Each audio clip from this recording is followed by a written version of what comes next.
नमस्कार, मी अशोक मुरुमकर. काय सांगतामध्ये आपलं स्वागत.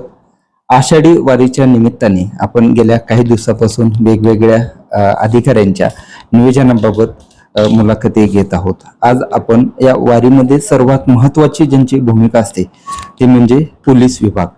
यांनी देखील करमाळा तालुक्यातील वारकऱ्यांना सर्व सुविधा, सुखसुविधा आणि सेवा कशी मिळेल या दृष्टीने नियोजन केलेलं आहे. करमाळा तालुक्यात जर पाहिलं तर मानाची संत निवृत्तीनाथ महाराजांची पालखी खूप मोठ्या प्रमाणात या पालखी सोहळ्यामध्ये वारकरी असतात. याबरोबर नेवासा येथून निघालेली ग्रंथराज ज्ञानेश्वरी पालखी सोहळा आहे. याबरोबर गहिनाथ गडावरून निघालेली संत वामनभाऊ महाराजांचा पालखी सोहळा देखील करमाळा तालुक्यातून जातो. या सर्व पालखी सोहळ्यांशिवाय इतर देखील धुळे जिल्हा असेल, बीड असेल, नगर जिल्हा असेल, इथून देखील मोठ्या प्रमाणातून दिंड्यांच्या माध्यमातून वारकरी पंढरपूरला आपल्या करमाळा तालुक्यातून जातात. त्यांचं नियोजन कसं केलेलं आहे याबाबत आपण करमाळा पोलीस ठाण्याचे कर्तव्यदक्ष पोलीस निरीक्षक रणजित मानेसाहेब यांच्याकडून जाणून घेणार आहोत. नेमकं या ठिकाणी स्वागताची तयारी कशी आहे, नेमकं नियोजन कसं आहे बंदोबस्ताच्या दृष्टीनं. नमस्ते, मी पोलीस निरीक्षक रणजित माने, करमाळा पोलीस ठाणे. आपल्या सर्वांना माहिती आहे की दिनांक 25 जुलै रोजी पंढरपूर येथे आषाढी एकादशी निमित्ताने साधारण 30 लाख भाविक येत असतात. त्या विविध ज्या 11 मानाच्या पालख्या आहेत त्यामधील एक पालखी जी निवृत्तीनाथ महाराजांची, जी त्र्यंबकेश्वर नाशिक येथून निघते, ते आपल्या करमाळा हद्दीमध्ये साधारण शेगूर डुकरेवाडी परिसरातून आपल्या हद्दीमध्ये रावगाव येथे मुक्कामी येत असते. रावगाव मधून ती करमाळा शहरात दुपारचं जेवण घेऊन जेऊर येथे मुक्कामी जाते आणि जेऊरच्या मुक्कामानंतर ती कंदर येथे मुक्कामी असते. असे 3 मुक्काम आपल्या करमाळा तालुक्यात करून नंतर ती दगडी अकोला अशी माढा तालुक्यातून पुढे करकम मार्गे पंढरपूर जात असते. ही सर्वात आपल्याकडे मानाची पालखी आहे. तिच्या साधारण 1,25,000 पर्यंतची दिंडीमध्ये वारकरी आहेत. तसेच सदर त्यांचे महाराज जे आहेत त्यांच्याशी चर्चा केलेली आहे. त्यांच्या सांगण्यानुसार साधारण 500 ते 600 वाहनं त्यांच्या सोबत आहेत. ही एक प्रमुख पालखी आहे. त्याचप्रमाणे ग्रंथराज ज्ञानेश्वरी महाराजांची जी पालखी आहे ती आता सध्या जातेगाव परिसरात उद्या येत आहे सकाळी 8 वाजता. त्याचप्रमाणे गहिनाथ गड जो आहे, गहिनाथ गडातून बीड जिल्ह्यातून जी पालखी येते ती आपल्या हद्दीमध्ये परंडा मार्गे मिरगावान येथे प्रवेश करते. मिरगावांवरून वरकुटे कोरडवाडी अशी ती पुढे जाऊन माढा तालुक्यातून पंढरपूरला जात असते. याचबरोबर आपल्या जो जातेगाव करमाळा ते टेंभुर्णी हा जो हायवे आहे त्या हायवेवरून साधारणपणे अहिल्यानगर जिल्हा, नाशिक जिल्हा, त्याचप्रमाणे संपूर्ण खानदेश, मराठवाडा आणि विदर्भ यामधील साधारण 5 ते 6 लाख लोक विविध वाहनांनी, बऱ्याचदा सायकलीवर, 2 व्हीलरवर, पायी अशा प्रकारे ते पंढरपूरसाठी जात असतात. अशा वेळी आपली ही साधारण जी जवळजवळ 55 किलोमीटरचा हायवे आपल्या करमाळा पोलीस ठाणे हद्दीमध्ये येत असतो. अशा वेळी विविध ठिकाणी अपघात होत असतात. सदर वेळी अपघात होऊ नये म्हणून आम्ही प्रबोधनपर अपघात होऊ नये म्हणूनचे सायनेज बोर्ड लावलेले आहेत. त्याचप्रमाणे जिथं गरज आहे, जिथं उतार आहे, जिथं वळण आहेत अशा ठिकाणी बॅरिकेटिंग करून वाहनांचा वेग जास्त होणार नाही आणि दिंडीत एखादं वाहन घुसून अपघात होणार नाही याची आम्ही काळजी घेतलेली आहे. आमच्याकडं साधारण पोलीस ठाण्याचा जे आता बराचसा बंदोबस्त हा पंढरपूरला जात असतो, त्यातूनही जो शिल्लक असलेला पोलीस ठाण्याचा जो मनुष्यबळ आहे ते संपूर्ण मनुष्यबळ आपण त्यासाठी वापरत असतो. त्याचप्रमाणे काही होमगार्ड्स आता सध्या यायला सुरुवात झालेली आहे. आज दिवसभरात ते संपूर्ण स्ट्रेंथ आमच्याकडे येऊन जाईल.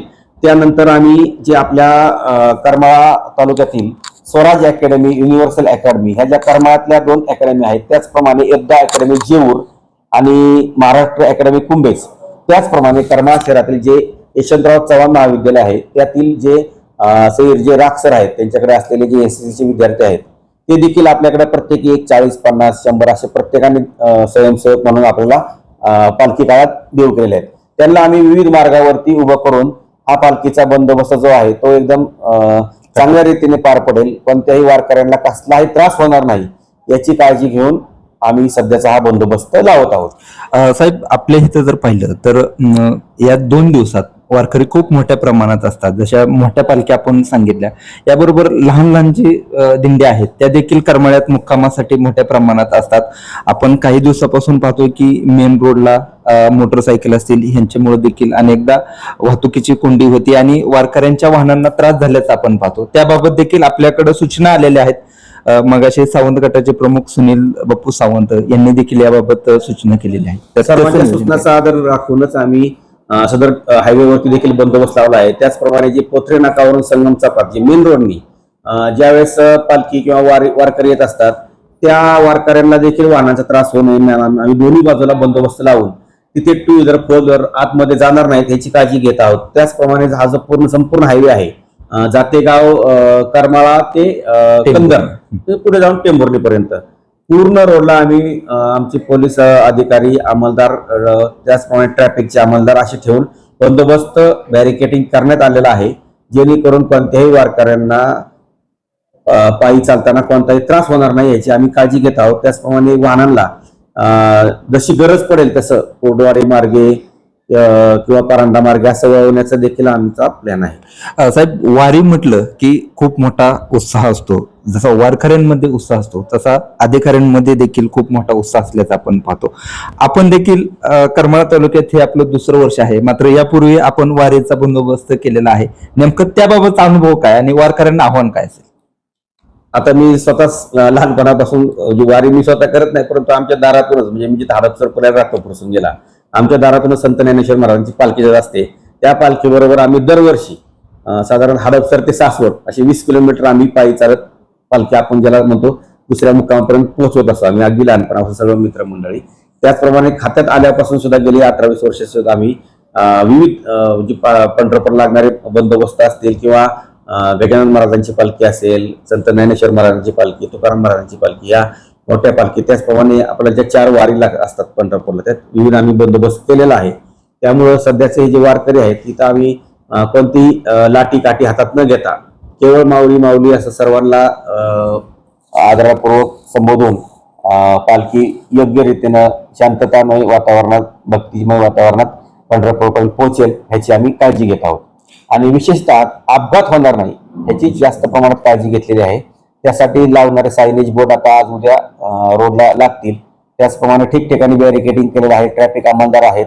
आम्ही स्वतः दिवस रात्र थांबणार आहोत आणि कोणत्याही वारकऱ्यांना त्रास होणार नाही याची काळजी घेत आहोत. साहेब, मला एक शेवटचा असा माझा प्रश्न आहे की नेमकं वारकरी असतील, याशिवाय वारकऱ्यांना सेवा देणारे भाविक असतील, गावागावांमध्ये त्यांचं मोठ्या प्रमाणात स्वागत केलं जातं, नेमकं त्यांना आपलं आव्हान काय असेल? सर्वांनी भक्तीचाच हा मोठा सोहळा आहे. सर्वांनी भक्तिमय वातावरणात शांततेने स्वागत करून आपापल्या परीने सर्वांना जी वारकऱ्यांना जी योग्य ती मदत लागेल ती करून आपल्या भागातून वारी शांतपणे पुढे जाईल याची काळजी घ्यावी.